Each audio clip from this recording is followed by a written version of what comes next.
Hello, everybody, and welcome back to this week's episode of Rent Free with Mackenzie Davis. If you guys are new here, I am a podcaster, a social media content creator, a realtor. I'm also a rehab specialist. I work in mental health. And this podcast is kind of my outlet to just talk about all of those things in one. Surprisingly, I'm playing with slime, by the way, if you are watching this. Sorry, I just wanted something to do with my hands today. I dip my toe in a lot of different buckets, and I like to talk about a lot of different things, and I think it's kind of fun. But I don't know really why I'm introing the podcast today. I don't usually do that. I feel like I've just had, maybe since TikTok was supposedly getting banned, I've had a lot more traction on the podcast, which I appreciate a lot. But welcome if you're a new listener. I think today's episode particularly is going to be kind of all over the place just because of what the content is. And I'm sure you guys have already read the title, but tomorrow, literally in less than 12 hours, is my 24th birthday. And because it's my 24th birthday, I thought I would do something kind of just cheesy and what I've learned in my 23rd year and all of those sort of things, just so maybe I can look back on this and remember. And then also, funny enough, and I'll talk about this in the rent-free part, I have a list of things that I'm grateful for that goes perfectly along with the things that I learned this year. So I'm going to read both of those to you guys, and I'll tell you the story about why I have a gratitude list right now. But before I do that, I just wanted to tell you guys and also see if anybody else is resonating with the fact that 2025 is the craziest year. And I don't understand what happened. It's just as soon as 2025 hit, everything went crazy. And I'm not saying this in any political sense or anything. I just mean there are so many things that have been happening. And the reason that I talk about this gratitude list is because I started thinking the other day, so many bad things have happened. If you guys have been keeping up, my basement flooded, then my car broke down, I had to get a new battery, then my cat ate a moisture absorbing packet from a chicken package while we were sleeping. So we had to take him to the vet. That was a $500 vet bill. It was just insane. And then that is not even half of it. So in turn, but I sent a screenshot to both my parents because I don't live with my parents. So I just jokingly send them updates here and there. And I said, how life's going lately, smiley face. And I put it with the screenshot, and my mom responds, Kenzie, you have a list of shitty things in your life. You need to make a list of positive things now. And I was like, LOL, yeah, I guess you're right. And she was like, I'm serious. I want to see it. So that prompted it. But then I texted it to my dad too, and he had the same response. He goes, wow, that's a lot of stuff. You should honestly make a list of positive things too, so that it's not too overwhelming. And I was like, wow, my parents really care about me. That's so nice. Anyway, and so I ended up making a gratitude list today because I had to send it to my parents so that they knew that I actually had a lot of things I was grateful for. And the thing is too, I'm saying this as if I'm new to gratitude. I literally in college for 4 years straight did research on gratitude, which actually there's a lot of behavioral or behaviorism things that I'm talking about in this episode. But the study of behaviorism is the idea that you can observe people and learn from them pretty much. The professor that I worked under, I was actually the lab coordinator for my last year, and I worked very closely with him. He was the best. He's 85 now, and I think he's retiring this year. That's a story for another time. He really valued gratitude and human interaction and, waving and saying thank you at the crosswalk. That was a big thing for him. And so all I'm trying to say is that gratitude is not new to me. I do practice gratitude. I really try to, but this year I've just been feeling particularly what is going on. With that preface being said, I feel like I just had to explain that I do practice gratitude, and I am very grateful for the life that I live, but this year has been hitting me like a truck. Everything that I learned in my 23rd year. For one, going out sucks and I hate it. I don't know what happened to me in the last year. I used to go out all the time, and obviously when I was in high school, college, grad school, I had different friend groups and was in different states and doing different things. And I had a blast. I was in a sorority, did the whole thing. I went to Virginia Tech, so it's no secret that they have fun there, right? But I just one day started hating it. I just stopped ever wanting alcohol. And I don't know why, but once that happened, I just stopped seeing the benefit of going out all the time. And I'm no shade, no tea, no judgment. I just dropped my fidget toy, but no judgment to you if you do love going out. I still think it's fun occasionally. I just never have the desire anymore. I'd so much rather stay home and watch a movie or hang out with friends at home or play games or do something where I can talk to people. I just feel when we go out, it's so loud and then hot and tiring and expensive. It's just all of those things. I sound like such an old lady. Okay. Number 2, efficiency is a huge deal and you have the same 24 hours in a day as everyone else, so use them wisely. I don't know why this was the biggest mindset shift for me, but when I recognized that your excuses are only holding you back, right? Not to be so deep or whatever, but you can say whatever you want to yourself. You can tell yourself, oh, I'm tired today. I did a lot today, and those are valid excuses, but you can do that every day if you want. You could not do that every day if you want. You have the same 24 hours in a day. It requires more discipline to obviously do the latter, but at the same time, that's attainable. It just takes practice. And so once I kind of figured out how to do that kind of stuff, through habits and through I don't even know, just routines and practicing and trial and error and whatever, I can now kind of just obtain skills or do things faster because I know how my brain works, and do things faster and in a more simple, more efficient way, just because I know myself and I know my brain style, and I know I'm type A, and I know I have all these different characteristics with type A personalities. I'm very organized and timely and those sorts of things. Number 3 is the same kind of vein as number 2, but it just says that habit equals behavior and routine equals behavior, and behavior is learned. So you can do anything. You just need to do it for at least 30 days. And that's how I kind of mesh the efficiency thing. It's I just decided that I know working out in the morning is the time I have to work out. Does it kind of suck sometimes? Yes, but I know myself. I will dread it all day if I have to work out after work or after at the end of the day when I want to relax because I've been awake all day. If I do it when I get up right in the morning, I don't even have time to think about how I don't want to do it. By the time I get there, I'm oh, okay, I'm already here. It's over in no time. That's my preferred way to get it out of the way. I feel way more productive. And that's what I mean by making a habit. I didn't start with the discipline of waking up at 6:15 every day to go work out. Honestly, I haven't been doing so great with it lately, but I have for the past 4 or 5 years consistently worked out Monday through Friday. And I feel that was something that I took as okay, this is something, it's a behavior I need to learn. It's a discipline thing. It's something I need to teach myself how to be, and it's just bettering myself.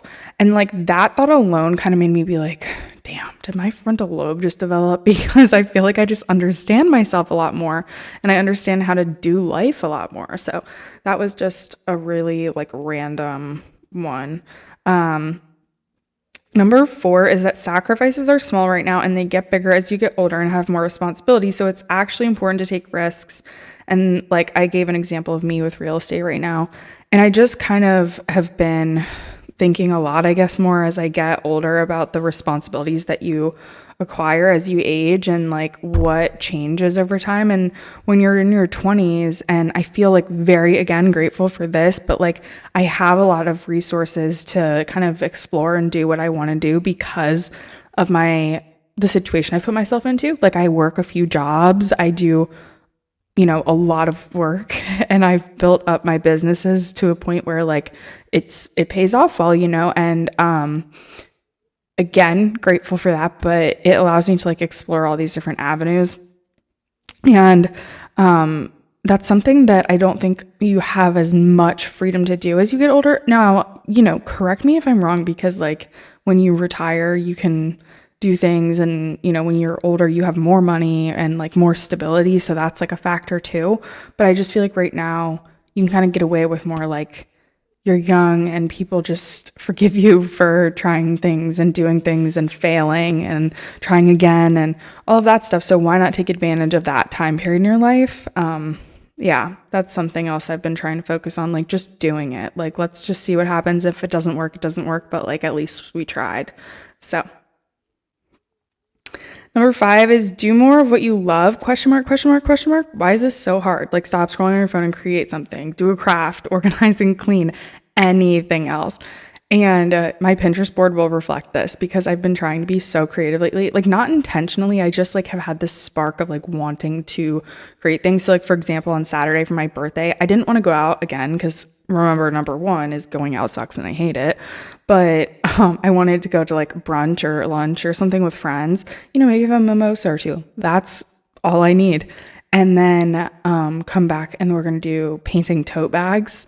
And I'm so excited for that. And it's like, that's a craft, and that's something I can have forever. And when I look at it, I'll be like, oh, that was at my 24th birthday gathering with all of my lovely best friends that I've gathered across the 24 years of my life. Like, that's amazing. And I don't know, I just feel like there's so many opportunities to do things like that I just instead end up scrolling aimlessly on my phone. And it's like, well, damn, like I'm not going to remember anything I just saw on my phone in a week. But if I created something in that time frame, I would have it forever and I would remember that forever. Not that I need to like start creating things all the time, but you kind of get what I'm saying. Like just using your time more intentionally. Number 6 is it is not rude to prioritize yourself, period. Period.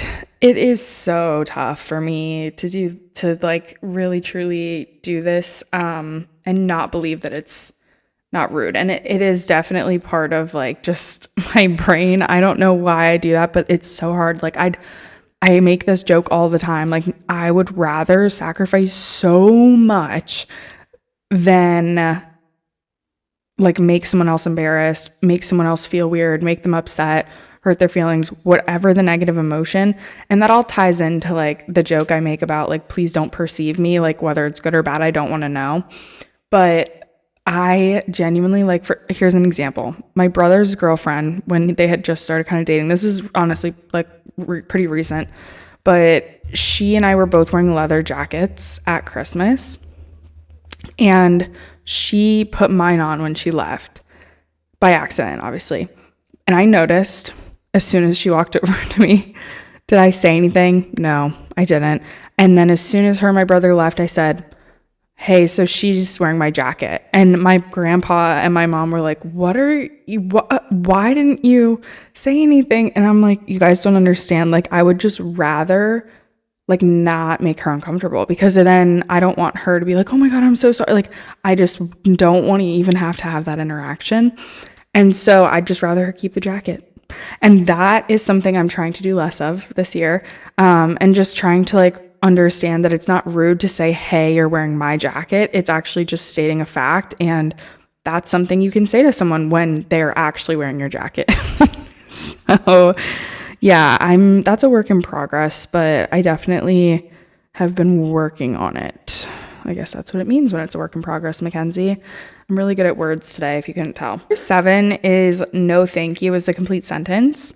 I know people usually say no is a complete sentence, but I just said no thank you because I just overthink. I think sometimes, but intentionally so. Like, I want people to know that I'm thankful. So I just said no thank you is a complete sentence, but I just mean that it's okay to like just be like, no, I'm not doing that. And you don't have to explain yourself. You don't have to give reasons. You don't have to make yourself feel bad or guilty. You can make decisions for yourself and not have to, feel those ways. And then in the same vein, like saying no to people in general when you don't want to do things. that's a hard one for me.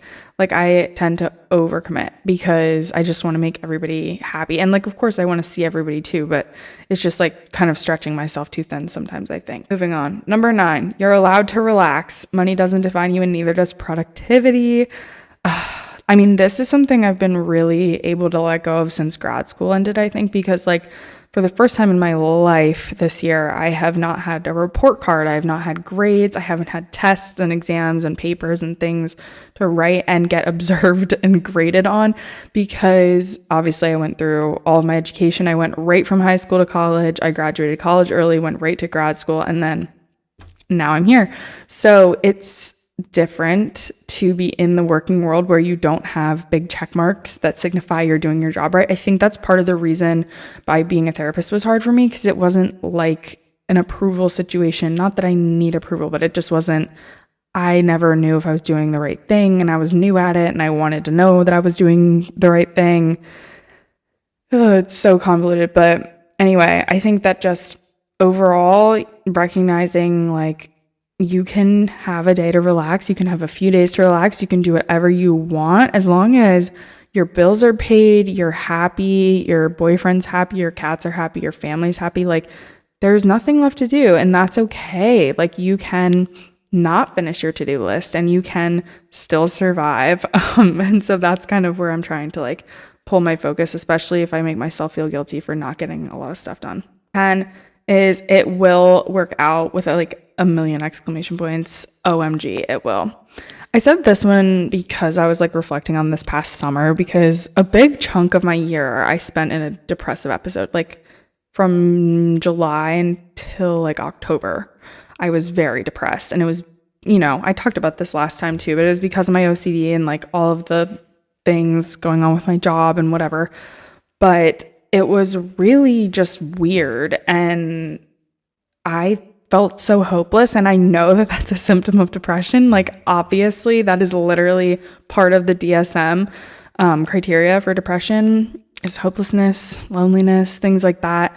And for me, I definitely was like, oh my gosh, I'm never going to be happy with this job. Like I'm going to hate my life forever, blah, blah, blah. And I wasn't making enough money in the job that I should have been. It just was a whole thing. But now I am looking at myself from February back to October even, and I'm like, girl, if only you knew. I was worried about accepting the job that I have because I knew it was like a more traditional job, and it is the most flexible job I've ever had. It pays me more than any job I've ever had.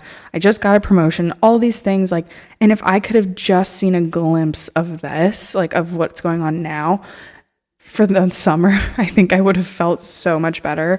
It just felt so like, trapping, I guess. But anyway, it will all work out. And I think sometimes you have to be able to like zoom out and really just see the bigger picture of everything. Number 11, this is going to be such a hot take. You hate concerts pretty much 95% of the time, and they're not fun usually. I always hope that the next song is the last one. So there is 2 times that I will like a concert. One, I love the musician and I know all of their songs. Like if I can go to a concert and sing every lyric of every one of your songs, I will 100% be there. So of course that's like Taylor Swift, I would eat that up. Who else would I like? Like Fred again, I would eat that up. Even like classic people like Katy Perry or like, I don't know, just like random things like that. Like, yes, I would like to go to those concerts. When it's a concert that I'm not as much aware of, like my best friend, for example, Abby, she loves music, loves all types. Both my best friends do, Caroline and Abby, and they would probably go to a concert just to go. Like people would be like, oh, free tickets, or oh, do you want to buy this ticket? And I know they would go. Not me. I do not like it. Yeah, I don't know. That's a hot take. Number 12 is that you have to be willing to break the ceiling and own it. And I will be writing a girl boss memoir self-help book about this eventually. And this says a sub point, breaking the glass ceiling is an idiom that means overcoming barriers to advancement, especially for people who are underrepresented in leadership roles. And so I don't know. I get really inspired by other women and other people in fields, especially people that come from not much and make themselves into more. It's just like really inspiring to me. And in fact, on National Women's Day this year, I'm speaking at an event And I'm so pumped about it. All of the people on the panel are amazing. And then we're doing breakout rooms, and I'll be able to share the details with you guys really soon. So you can get tickets if you want to come. It'll be in Forestville, Maryland, which I think is like near Upper Marlboro in like PG County. But yeah, if you want to come, you totally can. And the whole thing, coming back to this like girl boss memoir thing, is just that I have had to break the ceiling, so to speak, so many times in my life.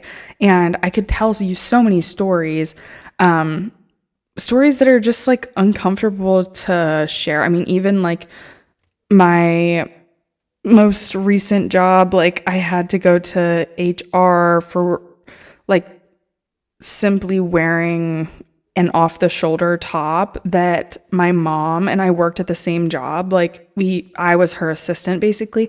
That shirt was my mom's, and it had those little shoulder cutouts in it. And they told me to come to the HR office, and they were like, yeah, you cannot be wearing that. And I was like, oh yeah, like no worries, of course. So sorry. Apologetic. I always take that road rather than the like, oh, okay, like I don't feel like catching an attitude or like denying it or like being like, well, this is my mom's shirt and she wears it. Like that wouldn't have been helpful at all. And this is when I was like 19. But there's so many like little barriers like that I feel like women face in this working environment. And then, you know, that was in a healthcare setting, but I feel like when you translate into business, it is even more challenging because people just they underestimate you, first of all, and they're intimidated by you. You know, some people are inspired by the work that you do and others are jealous. Some people want to see you fail. I don't know. It's just like there's a lot of barriers as you become more and more successful as a woman. Period. That's it. Like that is just the world we live in, and it sucks. But I want to talk more about that because I think like a lot of women shy away from like roles like the ones that I have because they don't want to confront those ceilings, so to speak. And I don't want women to do that. I want women to do what they want to do because there shouldn't be a ceiling. But yeah, so that was the last thing I had on my list for what I learned this year. I don't know if I'm missing anything. I mean, clearly I am. Obviously, I definitely learned more things than 12 things, but these, when I sat down to brainstorm, really stuck out as things that I want to take with me into this year. Things that felt monumental, or like they made a difference for me, or the way that I have processed things or thought about things. So that was definitely really helpful for me, like just reflecting on this year. Highly encourage it. And then I'm going to venture over to my other note, which is the one that I started that's called Why 2025 is Crazy. That's the list of things that I started. Excuse me, the hiccups again. That's the list of things that I started, that I was just like, wow, everything is going wrong. And so then below that list, I'm going to spare you the negatives. I told you the 3 things that really stand out to me at the beginning of this episode, but there's a lot more and a lot of things that don't involve people that I know personally. It's a complicated situation, but why 2025 is crazy good. Here's the things that I'm grateful for right now. I got a new promotion and I now make 6 figures at my job, which is so cool and exciting. Unfortunately, we had this situation with one of my coworkers, which I won't speak on too much, but she's no longer with the company. And because of that, they kind of consolidated my role and her role, and then my boss's role into it a little bit. And so I got a raise and a promotion. And now my salary is officially over 6 figures. My first year working in mental health. I graduated from grad school in May. It's not even been a full year yet, which is really rare. Like I am so beyond grateful for that because I know that, I mean, most of my peers start out making like 40, 50,000 a year. And I didn't even know that this was possible. So very grateful for my team, for my company, for the raise, the promotion, all of it. I have my first wholesale deal under contract. Told you guys about that one. It was the listing that I was like, this is not going to sell very well. So we ended up doing the wholesale. That's closing tomorrow on my birthday, which is exciting. Every day I come home to a kitty cat. technically I come home to 2 kitty cats, but I just mostly meant this little tiny one that's sitting at the bottom of my stool. You can't see him because he is the baby of the family. Boss, Mr. Boss. The next thing says I lived another year, yay for 24. So yeah, I mean, I like hate that I'm getting older for some reason. Like it makes me really sad. Like I don't like aging at all. I never have. I told you guys in the episode about my OCD how like I used to make my mom count to 100 with me because I was like terrified of dying. I still have those thoughts sometimes about aging. Like I just don't love it. But I am grateful to like have the privilege of aging and just like being alive and experiencing the life that I have right now. And I live with my boyfriend and I love living here and I love having my friends here and just like everything is great about 24. It feels right, you know? So thanks for that one. The next thing I said is that the basement flooded, but nothing was ruined, period. We have tile downstairs and everything was in big plastic bins. So thank God nothing was ruined. Everyone in my family is overall healthy. I think that's something that's huge. I don't have anybody in my family who is ill or anything, knock on wood. I hope it stays that way. I just knocked twice because the wood sitting next to me is like technically not real wood, and my OCD ass was like, no, I need to do real wood. So that's why I did it twice, if you saw that. Next thing is that I paid my mortgage this month, and some people can't do that.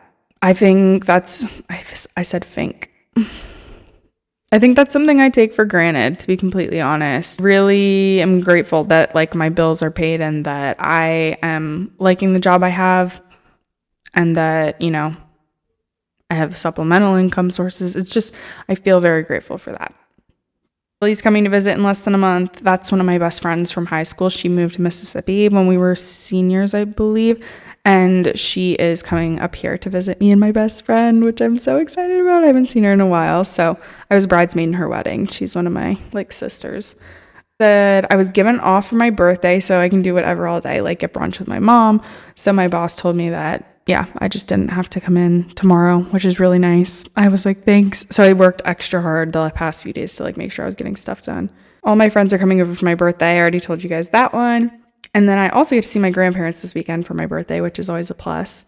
And then finally TikTok is back. I think that was just kind of like the cherry on top for things being good because, hey, I mean, that's like my number one platform. So I'm really grateful to like have had a like mini alarm wake up call to be like, oh, you should create more content on other platforms and build your audiences, but also glad to have TikTok back. So there's that. And that was everything that I had brainstormed in the short like 5 minutes that I gave myself today to write what I was grateful for. So there's definitely more things. I'm grateful for you guys. I'm grateful for my platform and everything that it's given me and just so much more. And I feel like I want to make a tradition of doing something like this every year where I really do reflect back on the year and just think about what I've learned, what I've gained, like what is going with me to the next year and what I'm leaving behind. Because honestly, like it makes a difference in my efforts to know like, okay, I'm actively leaving soda in 2024. Like I'm like, that's something we know we're doing rather than just like, oh yeah, here and there, whatever. And then things like, oh yeah, I'm taking more routine and habit into 2025. And, you know, it works out that my birthday is kind of like right along the lines of New Year's because it's almost like each year is really aligned in that way. And I can just fully freshly start a new year on a new page. But yeah, I don't know. I think that's basically all that I wanted to share with you guys. I know today wasn't like anything really crazy real estate related, but it's definitely something that I'll look back on and hopefully, you know, you guys gain something from this too. And yeah, I'm excited to get back to regularly scheduled programming next week. I think this last month has been chaos, but we will be hopefully just normal for the month of February. I think that's best bet. And yeah, I'll see you guys next week. And as you're watching this, it's my birthday. Okay, love you. Bye.